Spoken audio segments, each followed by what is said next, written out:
Salut à tous. Aujourd'hui je voudrais vous parler de la BMW 507 de Elvis Presley. Comment il l'a achetée, pourquoi il l'a repeinte, comment il l'a ramenée aux États-Unis alors qu'il l'avait achetée en Allemagne, pourquoi elle a été perdue et surtout, et évidemment, comment elle a été retrouvée.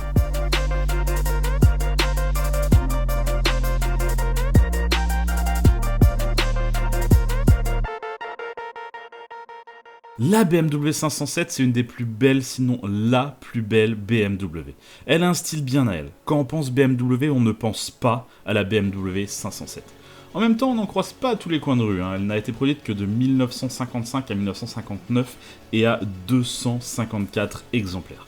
Il faut dire que sa carrosserie en aluminium la rendait très chère, donc seulement une poignée de personnes pouvaient vraiment être intéressées par la voiture. Donc, même sans aucun historique célèbre, une BMW 507 se négocie déjà à plus de 1,5 million d'euros. Alors imaginez une qui aurait appartenu au grand Elvis Presley.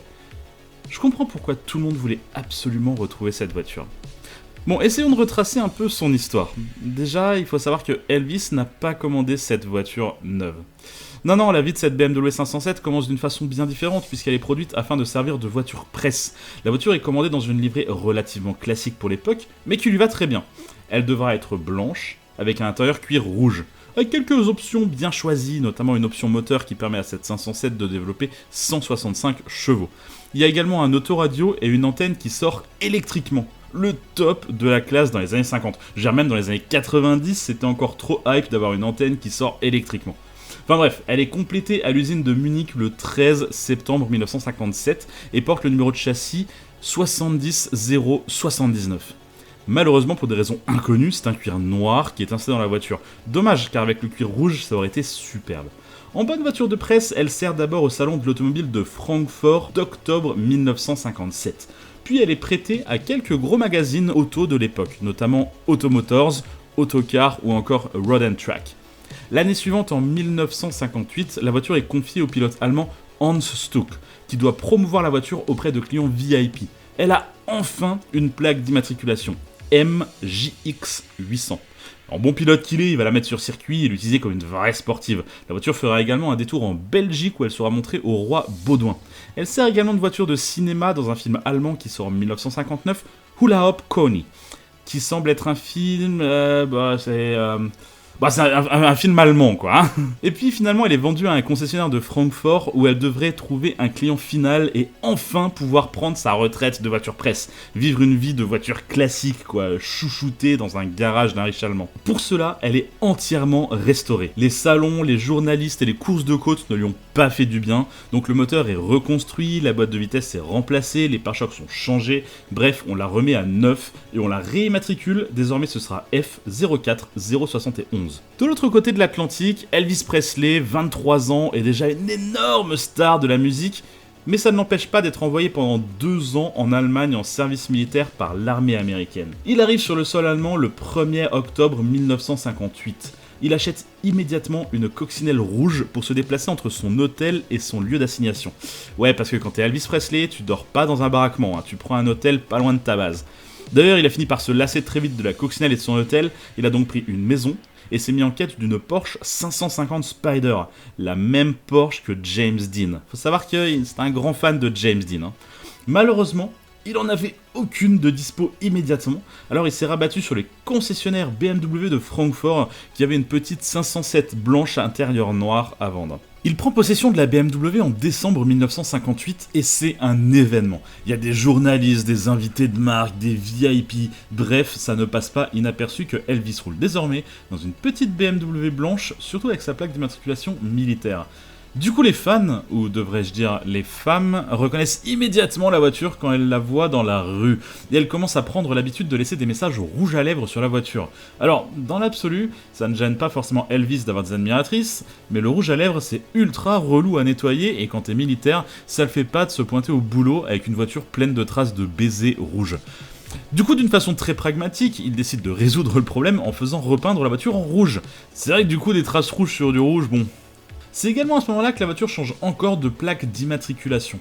En effet, les plaques militaires allemandes changent chaque année, et elle est désormais immatriculée G1620.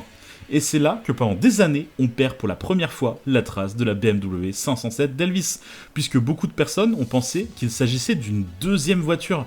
Bah ouais, Elvis a une 507 blanche immatriculée A1499 et l'année suivante une 507 rouge immatriculée G1620.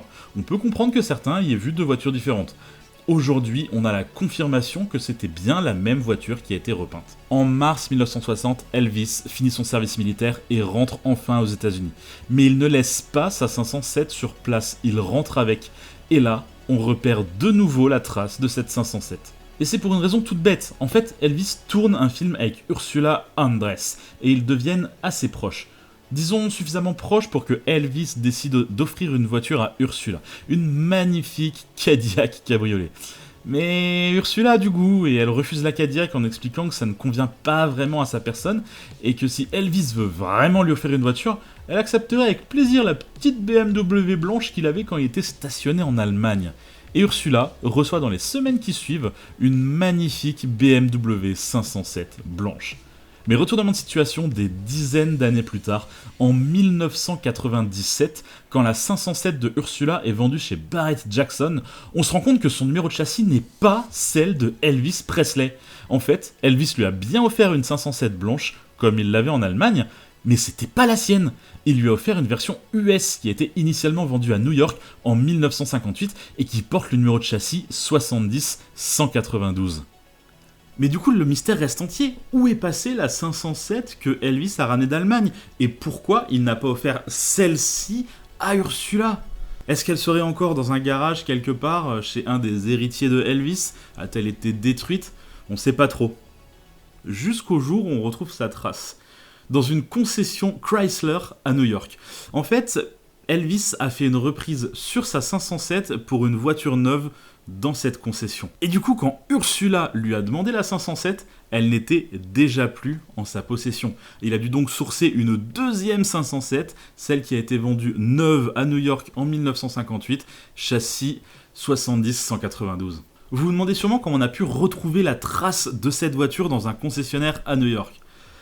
Je vais continuer l'histoire de cette voiture et vous allez comprendre. C'est un certain Tommy Charles qui va la racheter dans cette concession new-yorkaise. C'est un animateur radio d'Alabama qui, à l'époque, avait l'habitude de crier à qui voulait bien l'entendre qu'il roulait dans la 507 de Elvis.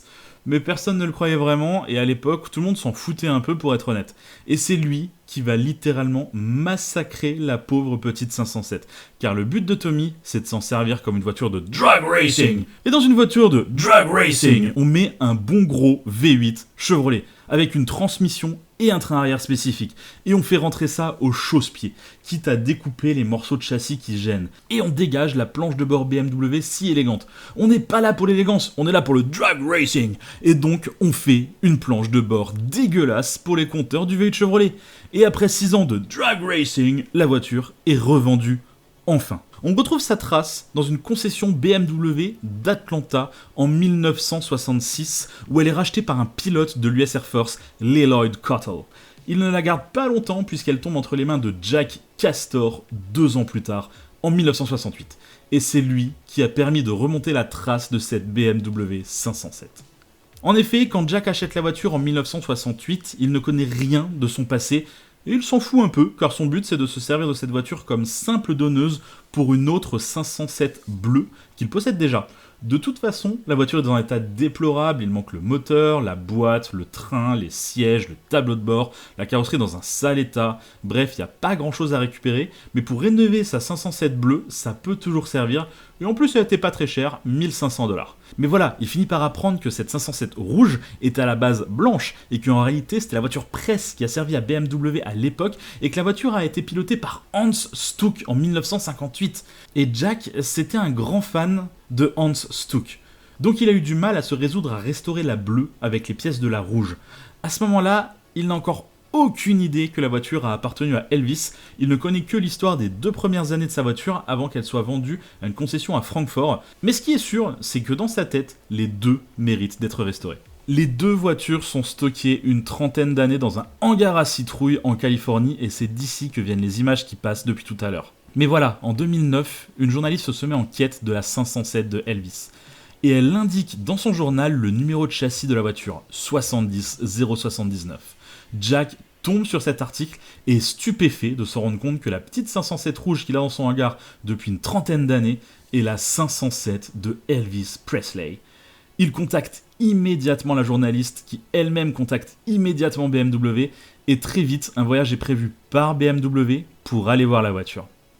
On lui a offert 9 millions de dollars pour la 507 de Elvis, mais il est évident que Jack ne veut se séparer d'aucune de ces deux 507.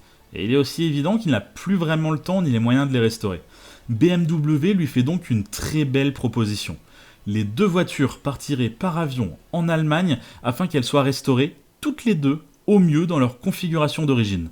La bleue reviendrait à Jack dans un état concours et celle de Elvis resterait en Allemagne pour le musée BMW. Jack Castor trouve que c'est une très bonne solution et accepte avec plaisir. C'est en 2014 que les deux voitures sont envoyées en Allemagne.